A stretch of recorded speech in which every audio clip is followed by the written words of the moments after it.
Hello friends, आप सभी का हमारे YouTube चैनल में एक बार फिर से स्वागत है। इस वीडियो में हमने स्ट्रिंग को एक्सप्लेन किया है। सीक्वेंस ऑफ कैरेक्टर्स को हम स्ट्रिंग के नाम से जानते हैं। स्ट्रिंग ऑब्जेक्ट्स इम्यूटेबल ऑब्जेक्ट्स हैं, मीन्स इसमें हम किसी तरीके का कोई मॉडिफिकेशन नहीं कर सकते। इसके बाद आते हैं हम एम्प्टी स्ट्रिंग में। तो हमने यहाँ पर एग्जाम्पल के थ्रू आपको बताया है कि empty string just pair of quotation marks होते हैं।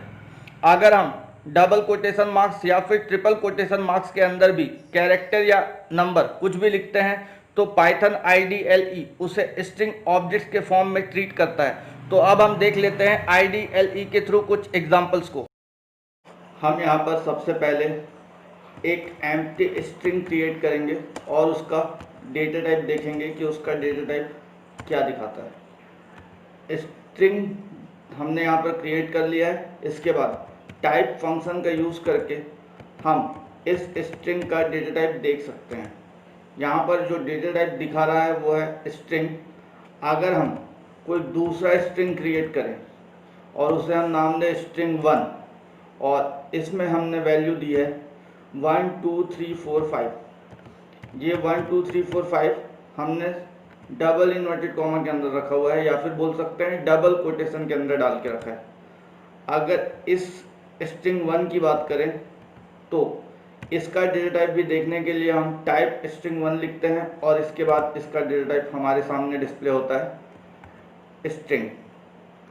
अब हम डिफाइन करते हैं स्ट्रिंग 2 को और यहाँ पर हमने ट्रिपल कोटेशन का यूज़ किया है और इस ट्रिपल कोटेशन में हमने नंबर्स और कैरेक्टर्स मिक्स करके वैल्यूज़ इंसर्ट की हैं।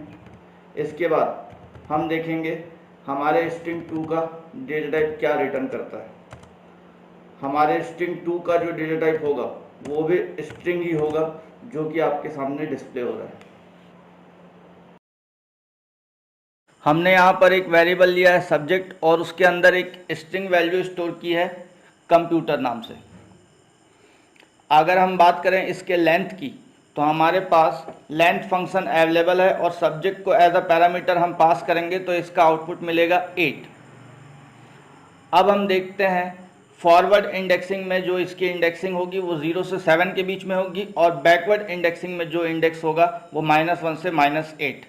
अगर फॉरवर्ड इंडेक्सिंग में 0 को एक्सेस करें तो हमें मिलेगा आउटपुट C। अगर एक्सेस करें 7 इंडेक्स को तो आउटपुट मिलेगा R। ठीक इसी तरीके से अगर रिवर्स इंडेक्सिंग में -1 इस इंडेक्स को एक्सेस करें तो हमारे पास जो वैल्यू होगी वो होगी R। और अगर हम -8 वाले इंडेक्स वैल्यू को एक्सेस करना चाहें तो आउटपुट होगा C। ठीक इसी तरीके से अगर फॉरवर्ड इंडेक्सिंग में हम एक्सेस करना चाहते हैं P को तो हमें इंडेक्स वैल्यू 3 यहाँ पर देना होगा। इसके थ्रू हम वैल्यू P को एक्सेस कर सकते हैं। वैसे तो ट्रावर्सिंग डेटा स्ट्रक्चर का ऑपरेशन है, बट अगर हम बात करें यहाँ पर स्ट्रिंग ट्रावर्सिंग की तो अगर हम किसी भी स्ट्रिंग के हर एक एलिमेंट को एक एक करके एक्सेस करते हैं तब हम उसे ट्रावर्सिंग के नाम से जानते हैं। यहाँ पर हमने आपको समझाने के लिए एक एग्जाम्पल बना के रखा है जिसे हमने traversing.py के नाम से सेव किया है। यहाँ पर हमने सबसे पहले एक स्ट्रिंग लिया है, उसके बाद उस स्ट्रिंग में हमने फॉर लूप लगाया है जिसके थ्रू हम एक एक करके उसके एलिमेंट को एक्सेस करने वाले हैं। और प्रिंट स्टेटमेंट में हमने एक एक कैरेक्टर को प्रिंट लिया है, उसके बाद डैश एक अलग से कैरेक्टर को प्रिंट किया है। अब हम देख लेते हैं इस प्रोग्राम का आउटपुट क्या है। इस प्रोग्राम का आउटपुट कुछ इस तरीके का होगा। सबसे पहले हमारे स्ट्रिंग का पहला कैरेक्टर, फिर उसके बाद डैश, फिर सेकंड कैरेक्टर, फिर डैश, और ये कंप्लीट लास्ट कैरेक्टर तक एग्जीक्यूट होके हमारे पास एज आउटपुट डिस्प्ले होगा।